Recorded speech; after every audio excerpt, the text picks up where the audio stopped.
Andun. Nandyan. Andun. Bakit?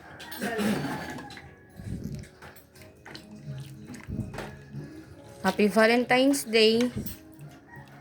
Magsupas tayo ngayon.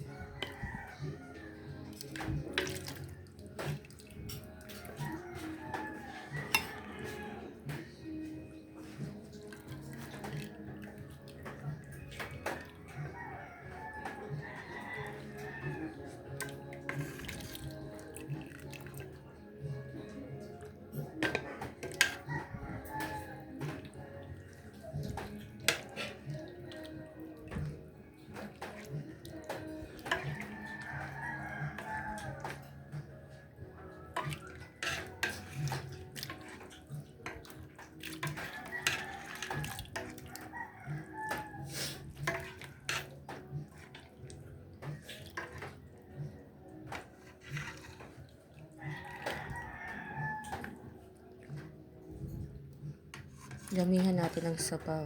Ay, yung gulay, oh.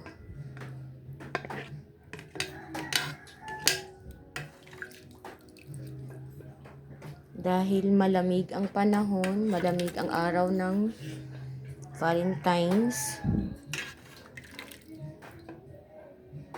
magsabaw tayo ngayon. Magsupas tayo. Yung gulay, oh. Sumabit. Okay. Kain po tayo.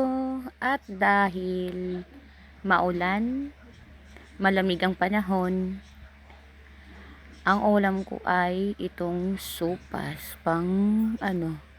Para mawala yung lamig. So, grabe yung Valentine's Day. Sobrang maulan dito sa amin mga So, kaya itong sopas na sumasarap to sa kapag ang panahon malamig. Tamang tama sa malamig na panahon.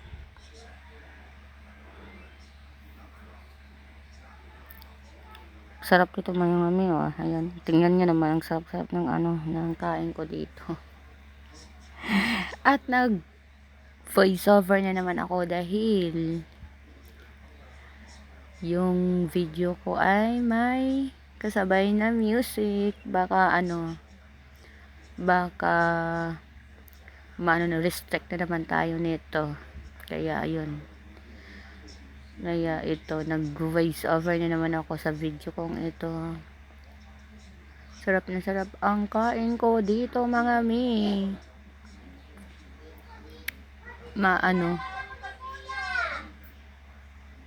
Ang bango ng gatas ng ng iba.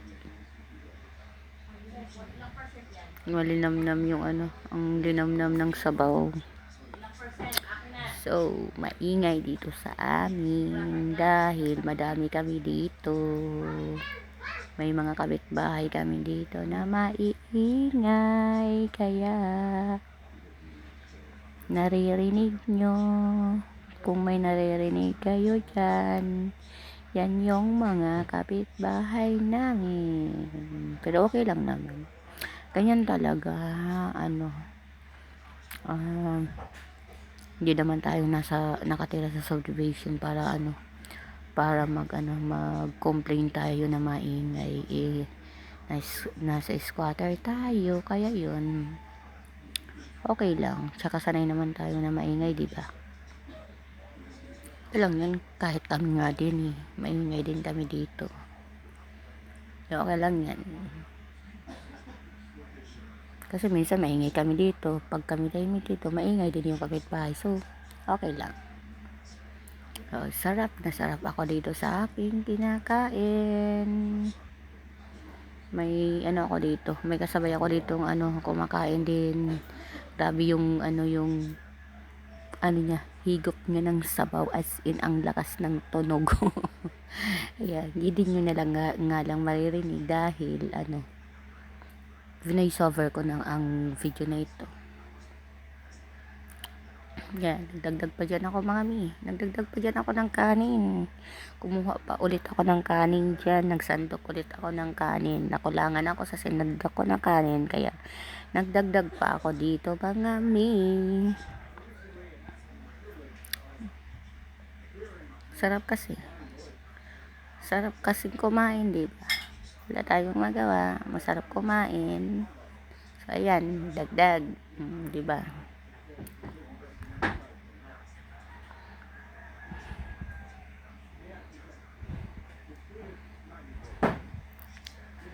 So, kain lang ng kain. Hanggat may pagkain, kain ng kain.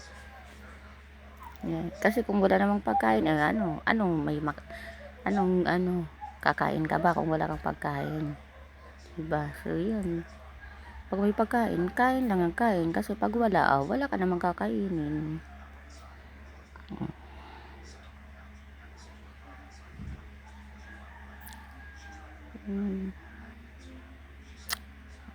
Diba?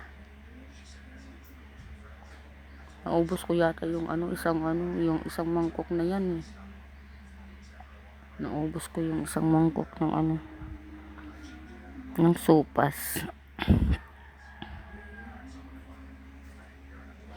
So, mga mi, tapusin nyo na lang ang video na ito habang kumakain ako. Panoorin nyo lang.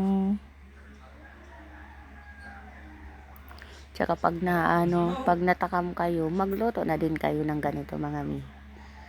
Yun lang yun. Pag nag-crave kayo ng gusto nyo kainin, yun. Kung halimbawa ganito, supas, nag-crave kayo, magluto na lang kayo para wag na kayong bumili sa karinderya. Kasi mabibitin kayo pag sa karinderya kayo bumili. Mas maganda yung yung bumili talaga kayo sa hindi mas maganda. Beb! Mas maganda talaga yung yung ikaw na lang magluto. Ikaw na lang yung magluto ng Beb, hinaan mo, Beb! Mas maganda yung ikaw na lang magluto ng kakainin nyo kasi hindi lang ikaw ang makakain pa yung mga kasamahan mo, diba? Pero yung totoo, yung asawa ng ate ko ang nagluto nitong sopas nito. Masarap kasi magluto ng ulam yung asawa ng ate ko. Tsaka yung mga anak niya, ang gustong-gusto talaga na ang nagluluto ng ulam nila ay yung papa nila.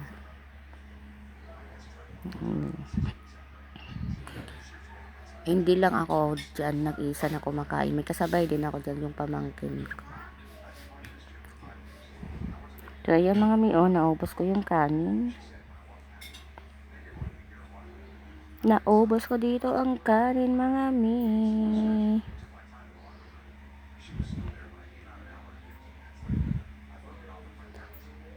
Ayan. Ubusin ko pa din to. May natira pa sa mangkok. Ubusin ko pa din yan mga mi. Diba? Sarap kasi. Sarap kumain eh. Diba?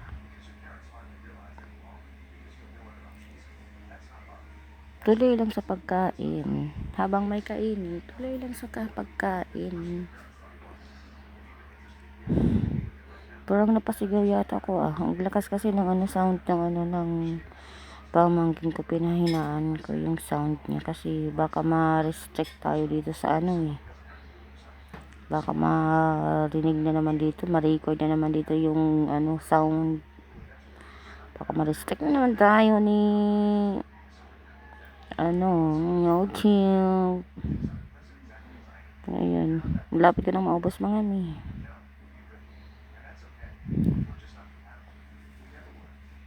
Parang kahapon wala yata akong na-upload na video. Kasi tinamad kasi ako mag-edit. Tapos wala na talaga akong video kaya wala akong na-i-upload. So mga mi, ubusan ko lang ang ng sopas na ito. Ano pa ba? Basta maulan na maulan na Valentine's Day sa inyong lahat. Ingat po kayo. At ano pa, sa mga may ka-date ngayon, sana masaya kayo sa araw ng ng pagde-date nyo. Bye. Happy